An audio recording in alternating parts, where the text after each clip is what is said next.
everyone and welcome back to DinkyKt EDS Diaries. I hope you all doing okay. Now in today's video I'm going to be talking about my diagnosis story. Now if you want to hear all about the journey that I've been on to discover how I found out that I have EDS and then also having classical EDS, then please do keep on watching. I guess my EDS story started as soon as I was born. I was born 7.5 weeks early. I weighed 3 pounds 4 ounces and I came home the day that I should have been born. So I was born obviously prematurely. I was tiny. I was extremely floppy. They were able to twist my hands and feet right round. I had a bit of a black eye, and you will see in the photo, if you look at my eyes, one of them looks a bit like I've been in a fight with Mike Tyson.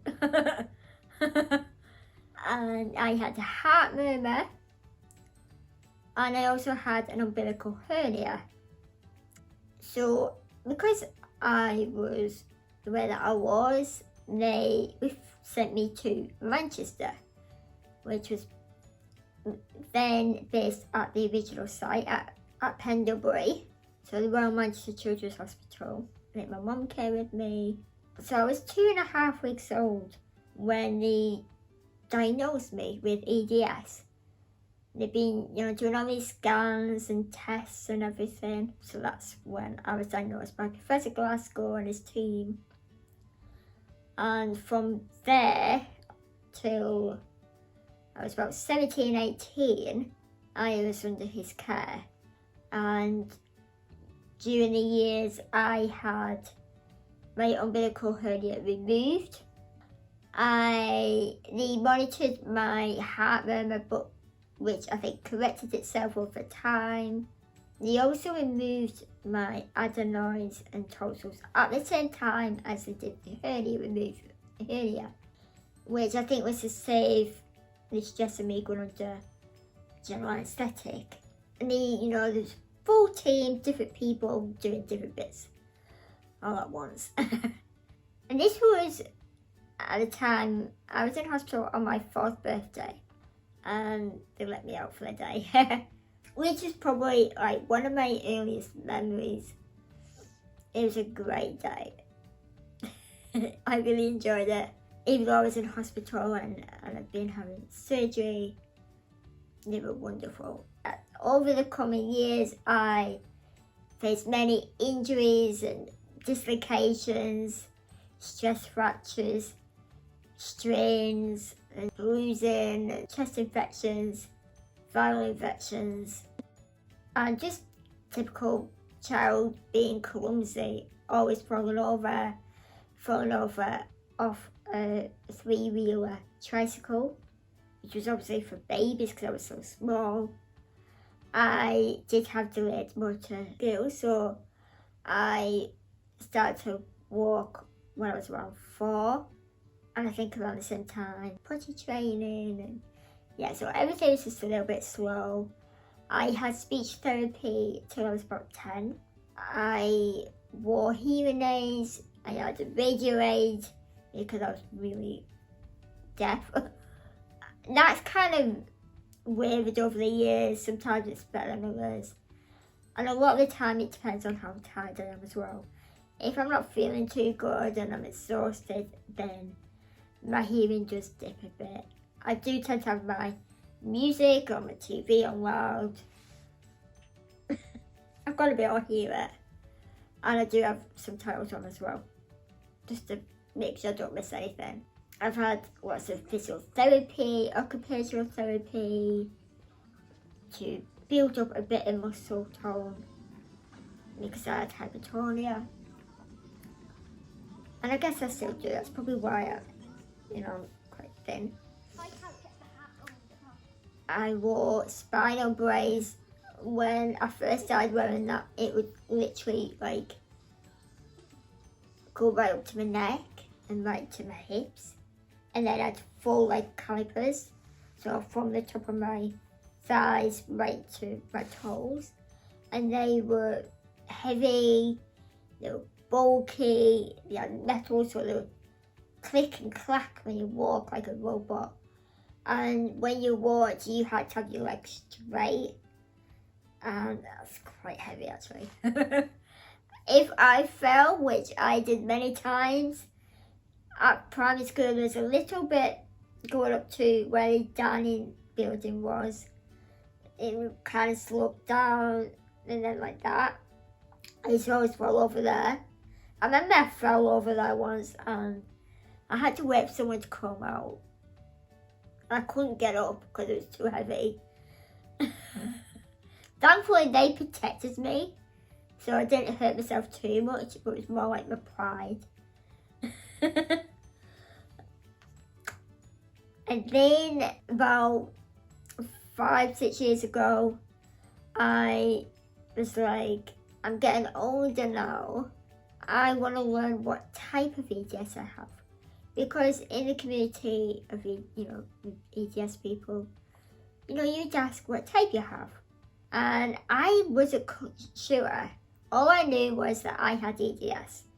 There was confusion between me having classical and kyphoscoliosis type, which they thought I might have had because of my spine, because of severe kyphoscoliosis. And then they took some blood and, examined me, took loads of photos, and just by physical examination and my history, they're like, we definitely suspect you do have EDS, but we're not sure what type. So when the blood tests came back, it was inconclusive to kyphoscoliosis type. So I was like, okay. I don't know why they didn't do classical back then. They could have done, but for some reason they didn't. They just did kyphoscoliosis. And then last year I got a phone call because my rheumatologist referred me to the Northern Genetics team in Newcastle. And they did teams like across the Northwest as well as Northeast. So they were able to come to me basically. Obviously we were in pandemic last year, so they just wrote to me saying that we're not able to see you for a while, and we've got a long list of patients to see, so we're not sure when we'll be able to see you, but we are planning on doing so in the near future. And just after I heard from the Sheffield team again, and they're like, oh, we've got this new genetic testing that, we can do, and we can try and find out more for you. Would you like to do that? And I explained about Newcastle team, and they kind of corresponded with them and agreed that Sheffield will do the testing, seeing as they already had my blood DNA. Isn't it crazy to think that in a city far away, my DNA sample is stored in their freezer? That's that's a part of me. That's part of my history. It's crazy. But exciting. Anyway, and I said, yeah, okay, I'm happy to try it, see what comes back, if anything comes back. And they said, but it could take a while, it could take a couple of months at least, so be prepared to wait. I was like, okay, that's fine. And a few months ago, I got a phone call from them saying that they had found something. But then I would have to wait over a month and a week, I think I had to wait to find out what they found. And a couple of weeks ago now, I had a video appointment with them. There they told me I had the COL5A2 gene, because the classical EDS is either COL5A1 or COL5A2, and I have the COL5A2. But there's also something else, but they're not sure what that is. I have something else as well as classical EDS, and it may take months, it may take years to find out. I hope it don't take that long, so that I know what it is, what's causing some of my issues that are not caused by EDS. that could help me. That is when I realised that I definitely have classical EDS. So that is my journey. More than 90% of people affected by classical EDS have an identifiable mutation in the COL5A1 gene or the COL5A2 gene. So those are the markers for classical EDS. Now, collagen is a protein that provides strength and structure to connective tissues throughout the body, as I said earlier. Mutations in COL5A1 or COL5A2 lead to defects in the structure and function of type V collagen. So everybody talks about collagen in a plastic surgery kind of way, you know, that kind of collagen to make you look young and youthful. And collagen is so much more than that. That is the glue that holds your body together. It's a pretty important job to do, pretty major. Now, classical EDS is inherited in an autosomal dominant manner. This means to have the syndrome, a person needs a mutation in only one copy of known disease causing genes in each cell.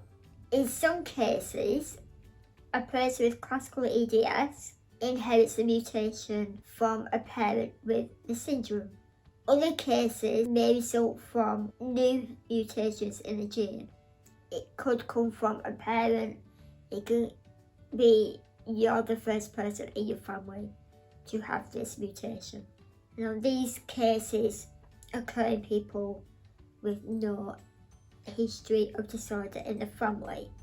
A person with classical EDS has a 50% chance with each pregnancy of passing along the mutated gene to his or her child.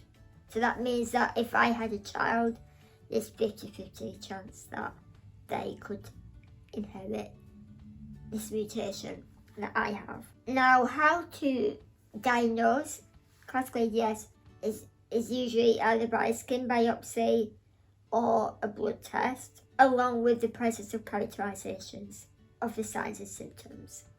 The more they have about you, and along with blood test or a skin biopsy, the better of having a clear diagnosis. It's something that's leading me on to want to know more and understand more, like, you know, when you hear people talking. It's really interesting. That is my diagnosis story and how you were diagnosed with classical EDS. I hope you found this helpful, and if it can help you get a diagnosis, then I'll be really glad. Do reach out to a rheumatologist and they will refer you onto a genetic team. Now, the National EDS Clinic for, EDS genetic teams, Sheffield, Newcastle and London. But obviously when I was born, they were diagnosing it. They diagnosed me in Manchester. So yeah, definitely Sheffield, Newcastle and London. And the teams are usually really, really good. They listen to you and they try to explain the best that they can and try to be supportive and help you come to terms with your diagnosis, whatever that may be. I want to thank you for watching this video. Please don't forget to give it a big thumbs up and subscribe and click the bell, and I will see you in my next video. Take care. Bye. Bye.